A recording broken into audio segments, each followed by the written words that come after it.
Allons tout de suite à l'essentiel. Numero 7. Le compte à rebours du renversement magnétique de la Terre. Imaginez un bouclier géant et invisible qui nous protège des radiations mortelles venant de l'espace. C'est le champ magnétique terrestre. Mais ce bouclier n'est pas aussi fiable qu'on le croyait.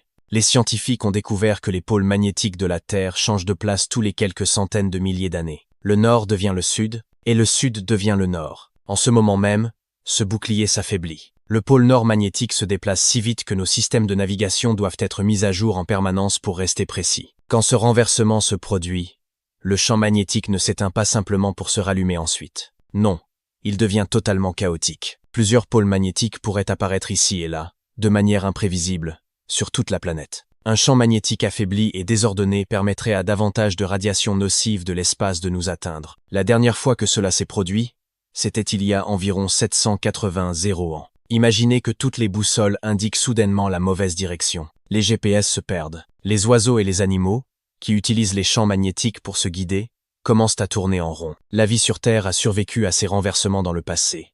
Mais aujourd'hui, nous ignorons comment notre technologie résistera à ce chaos magnétique. Numero 7. Le mystère des tremblements du ciel. Imaginez une journée ordinaire. Le ciel est clair, pas un nuage à l'horizon. Puis, sans prévenir, une explosion gigantesque secoue toute la région. Mais ce qui est étrange, c'est qu'il n'y a aucune trace de ce qui aurait pu causer ce bruit. Ce ne sont pas des coups de tonnerre classiques. Le son ressemble à celui d'un énorme canon tiré juste au-dessus de votre tête. Et ces bruits étranges se produisent depuis des siècles, partout dans le monde. Au début des années 1800, les explorateurs Lewis et Clark ont rapporté avoir entendu ces explosions mystérieuses lors de leur voyage. Les scientifiques ont proposé plusieurs théories.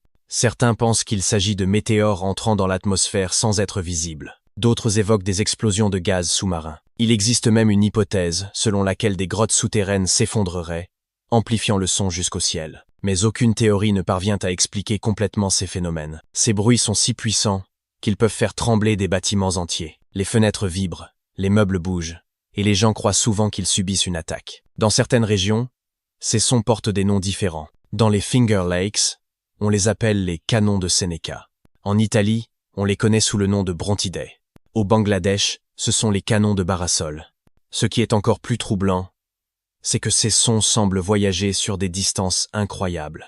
Parfois, des gens les entendent à des centaines de kilomètres de leur origine supposée. Malgré nos technologies modernes, ce mystère reste entier. Nous savons suivre les ouragans depuis l'espace, prédire les tremblements de terre, et même cartographier les fonds marins. Mais nous sommes toujours incapables d'expliquer pourquoi le ciel décide parfois de résonner comme un gigantesque tambour.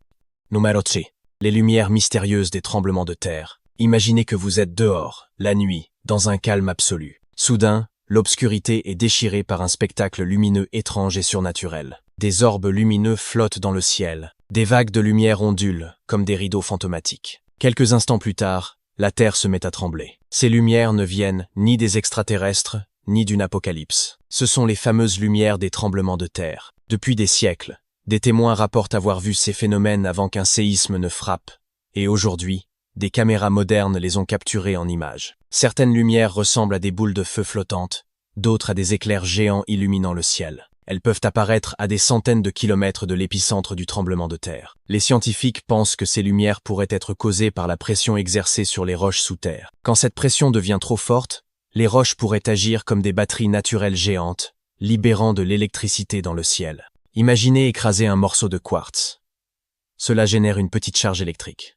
Maintenant, imaginez la même chose, mais avec des millions de tonnes de roches. Cependant, tant que nous ne comprendrons pas précisément ce qui provoque ces lumières, elles resteront l'un des mystères les plus effrayants de notre planète. La prochaine fois que vous voyez des lumières étranges dans le ciel, ce ne sont peut-être pas des ovnis qui devraient vous inquiéter. Numero 2. Le mystère de l'anesthésie. L'anesthésie est utilisée depuis plus de 100 ans, mais les scientifiques ne savent toujours pas exactement comment elle fonctionne. C'est un peu comme avoir une télécommande qui éteint la télé, sans savoir ce qui se passe à l'intérieur lorsque vous appuyez sur le bouton. Quand vous êtes sous anesthésie, votre cerveau ne s'éteint pas complètement. Au lieu de cela, il entre dans un état étrange où des milliards de cellules cérébrales se comportent différemment. C'est comme si toutes les lignes téléphoniques d'une ville étaient soudainement brouillées. Les cellules sont toujours actives, mais elles ne peuvent plus communiquer entre elles. Les scientifiques ont découvert des structures appelées radeaux lipidiques dans nos cellules cérébrales. Quand l'anesthésie agit sur ces radeaux, C'est comme si une fête bien organisée devenait un chaos total. Les protéines importantes se dispersent là où elles ne devraient pas être. Cela déclenche un effet domino qui rend les cellules cérébrales moins actives. Parfois, sous anesthésie, certaines personnes vivent des rêves intenses. D'autres rapportent des moments brefs de conscience pendant une opération. Et dans de rares cas, des patients disent être totalement conscients, mais incapables de bouger ou de parler. En réalité, l'anesthésie nous plonge dans un coma contrôlé. Mais comment cela fonctionne exactement reste un mystère. Chaque fois que vous êtes anesthésié, vous participez à une énigme scientifique encore non résolue. Numero jedna, la plus grande extinction de la Terre. Il y a environ 252 millions d'années. 90% de la vie marine et 70% de la vie terrestre ont disparu. Les scientifiques appellent cet événement la Grande Mort, la pire extinction massive jamais enregistrée. La principale coupable, une éruption volcanique gigantesque en Sibérie. Mais attention, ce n'étaient pas des volcans ordinaires. Imaginez des volcans si immenses qu'ils pourraient recouvrir une région plus grande que l'Alaska de lave en fusion. Ces éruptions ont libéré tellement de gaz toxiques que les océans sont devenus mortels. Les températures mondiales ont grimpé de 8 degrés Celsius. Les océans étaient si acides que les créatures marines ne pouvaient plus former leurs coquilles. Contrairement à d'autres extinctions, celle-ci s'est déroulée par vagues. C'est comme si quelqu'un avait appuyé plusieurs fois sur le bouton « réinitialiser » de la vie. Certaines régions ont été détruites rapidement, d'autres plus lentement. L'ensemble de cet événement a duré environ 200 ans. La vie a mis des millions d'années à se rétablir. Mais les survivants de cet apocalypse sont devenus les ancêtres des dinosaures et des mammifères. C'est tout pour aujourd'hui. D'autres vidéos passionnantes arrivent bientôt. Abonnez-vous pour ne rien manquer.